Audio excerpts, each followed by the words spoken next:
ఎందుకు మేము తెలుసుకోవాలి, ఏం ప్రయోజనమో అది ఒకవేళ మీ ఆలోచనలో ఈ ఆలోచన ఒకవేళ ఉంటే, ఈ మధ్యాహ్న కాలం వేళలో లేదా ఉదయకాలం వేళలో యేసుక్రీస్తు ప్రభువు తెలుసుకుంటే ప్రయోజనమేమి?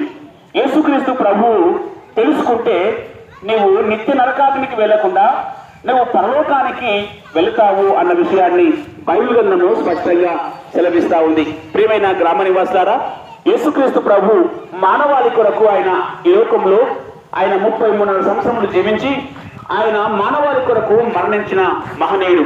ఎందుకు మరణించాడంటే మానవులమైన మనము పాపము చేసి ఈ లోకంలో జీవిస్తున్నాం.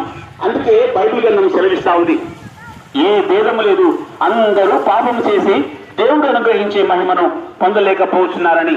దేవుడు మనకిచ్చే మహిమను మానవులమైన మనము పాపము చేసి అది పొందలేక పోగొట్టుకొని పోయి మనము పాతాళానికి ప్రళయానికి నాశనమైపోతున్నాం. పిల్లరా, దేవుడిచ్చే మహిమ ఏమంటే యుగ యుగంలో ఆయనతో ఉండే యోగ్యమైన జీవితాన్ని ఈ జీవితకాలం తర్వాత, అంటే మానవులుగా మనం ఊపిరి కొంతకాలం ఉంటాం, తర్వాత వెళ్ళిపోవలసిన సమయం వచ్చినప్పుడు మనం మరణిస్తే అది దేవుడితో ఉండే యోగ్యత.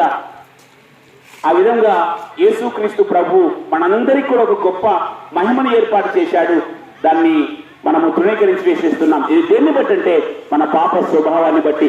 ఈ పాప స్వభావము పోతే తప్ప మనము పరిపూర్ణం కాలేం. అందుకే యేసుక్రీస్తు ప్రభు ఆయన 33 సంవత్సరం ఈ లోకంలో మానవునిగా జన్మించి ఈ లోకంలో జీవించాడు. మానవాళి కొరకు తన ప్రాణమును అర్పించాడు. మనిషి ఎవరు కూడా తన పాపమును తాను పోగొట్టుకోలేరు.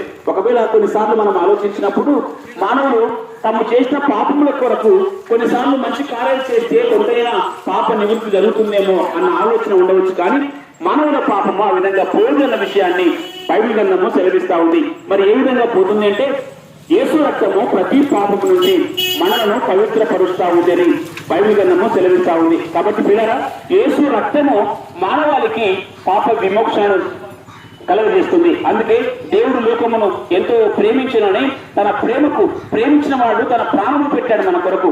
యేసుక్రీస్తు ప్రభు 33 సంవత్సరం ఈ లోకంలో జీవించి మానవాళి కొరకు తన ప్రాణమును అర్పించాడు.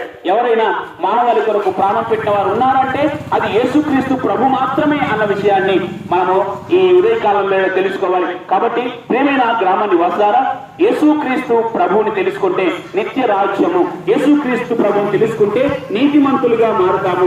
యేసుక్రీస్తు లేకుండా నీతిమంతులుగా మారలేము. ఇందాక చెప్పినట్టుగా యేసు రక్తము ప్రతి పాపం నుంచి మనను పవిత్రపరచును అన్న వాక్యము నెరవేర్పు యేసుక్రీస్తులో మనకు జరుగుతూ ఉందన్న విషయాన్ని మీకు జ్ఞాపకం చేస్తున్నాను. కాబట్టి ప్రియమైన గ్రామ నివాసారా, యేసునందు విశ్వాసం ఉంచితే మనము మన కుటుంబాలు రక్షించబడతాయని బైబిల్ గ్రంథము సెలవిస్తా ఉంది. యేసుక్రీస్తును నమ్ముకుంటే ప్రయోజనం ఏమిటంటే యేసుని నమ్మితే